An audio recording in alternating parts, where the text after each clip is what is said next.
We were talking earlier in the morning meeting, guys, about Bryan Reynolds and maybe he could be a trade piece come the deadline. But Lauren had a great point of why wouldn't you want to build around this guy? Why wouldn't you want him to be a part of what you're hoping to eventually build? Yeah, at some point, you look at the Baltimore Orioles with the Adley Rutschmans, the Austin Hayeses of the world. I could keep it going, but you want to find what your core is. They brought up the O'Neal Cruz. They got Brian Hayes.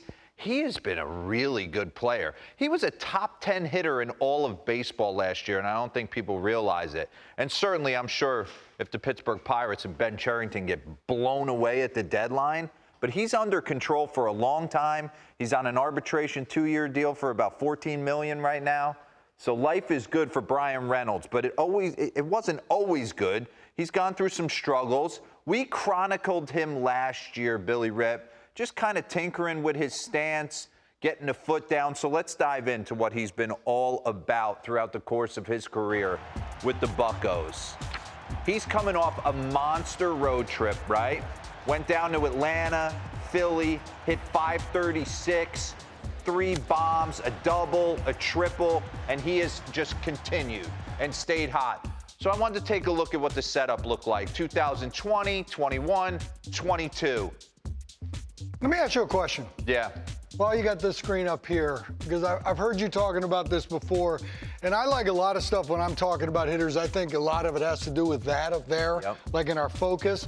But you were talking about when you're grinding, and sometimes you get this way a little bit, realize you do. And you lose yourself a little bit. So could that have happened in that? Absolutely. I think you come to the big leagues. He's not long in the tooth in the big leagues, certainly, but you come to big leagues and you're fighting, right? You stick your nose in there and you're grinding, and maybe you start to lean a little bit over the dish and you start to lose where your bat head is.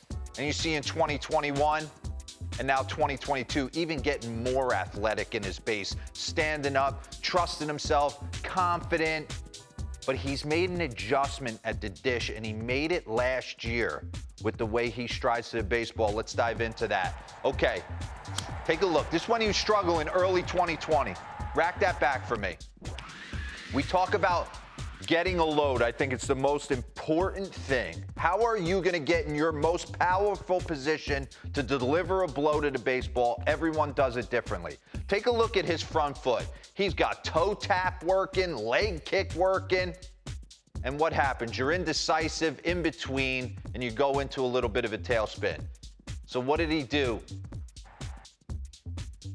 Get me forward here. What does he do in 2021? He shows up with this. Oop, I'm going to set the foot down. I'm going to stay on my backside, and I'm going to let the pitcher's velocity work for me. And we'll get into a couple boards on why he's one of the better fastball hitters in the entire game. He does not come off the heater. He simplifies his setup, and he is short to the baseball. I mean, that is like 80 will get you 100 right there. And then he comes into the season this year, and he gets off to another bad start with the same setup, but he doesn't deviate. All Derek Shelton said, his manager, was he was making some bad decisions, chasing some pitches, trying to do a little bit too much, chasing some stuff out of the zone. He must have tinkered. Go back that up too, please. Run it back. Because he leg kicked. One more. He leg kicked in the middle of this. So watch this one right here, because it's kind of hidden behind the pitcher. But that's not the normal thing. Exactly. So I wonder if there was one day, it's a day game, and he's out there going, I'm going to try something different. And he probably filed that real quick. Absolutely. And then yesterday he shows up. So pause this real quick before we get into the homers. Bring up the first board, Devin. Take a look at this. 2021, 302 batting average, a 142 weighted runs created plus. That is doing it, people. In 2022, first 51 games, he got off to a slow start. He was below your average big leaguer. Average big leaguer weighted runs created plus sits at 100. He's sitting there at 95.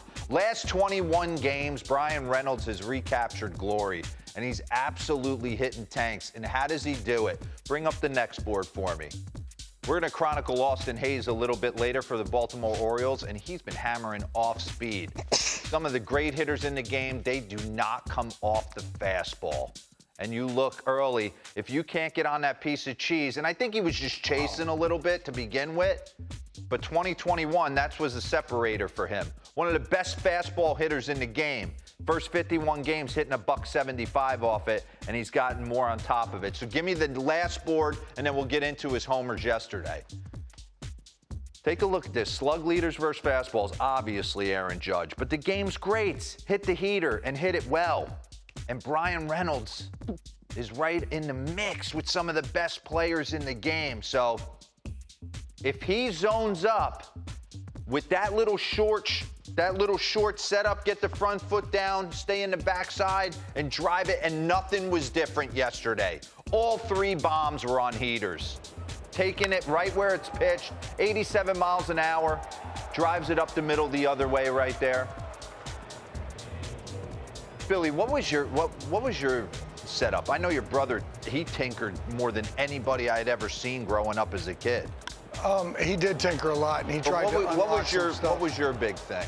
I didn't want to pick my foot up too high. I wanted to kind of get it down too. I wanted to stay more spread out and wide because I didn't want to punch out. I didn't think I was the type of player who was going to hit the ball out of the ballpark. I could put the ball in play, so I tried to get a little bit wider and just kind of pick it up and put it down. I had a tendency to get that way too quick. Come off your backside. I didn't trust myself in a lot of cases. That was up here more than anything else. Yeah. And I had a couple good runs where everything would work right. And for me, it was being a little bit wider set up to begin with, where I opened up slightly just so I felt like I could see better. If I was here or here, I felt like this big old schnoz got in the way and I couldn't see necessarily everything. So I opened up just a little bit so I could see. But I tried to get wide and just kind of go here.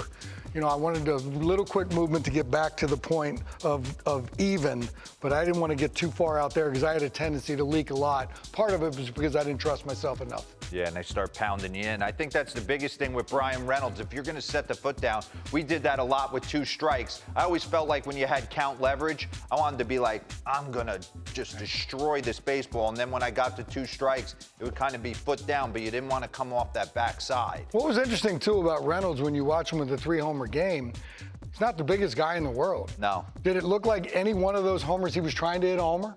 No. Effortless. So that's the confidence part of the game, because now he's up at home plate going, I don't have to do a whole lot. He hit a ball to left center field.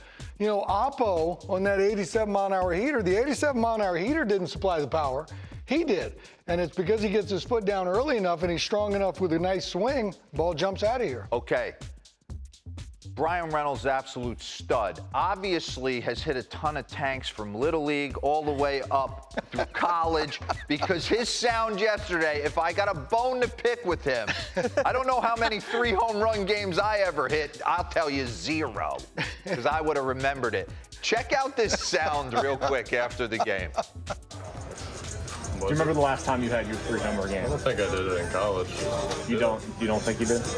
Did I? I don't know. I didn't look it up. I'm just saying, do you remember the last time you hit 3 homers in a game? Yeah, 3 home runs. It would have to be way back. Don't give me that.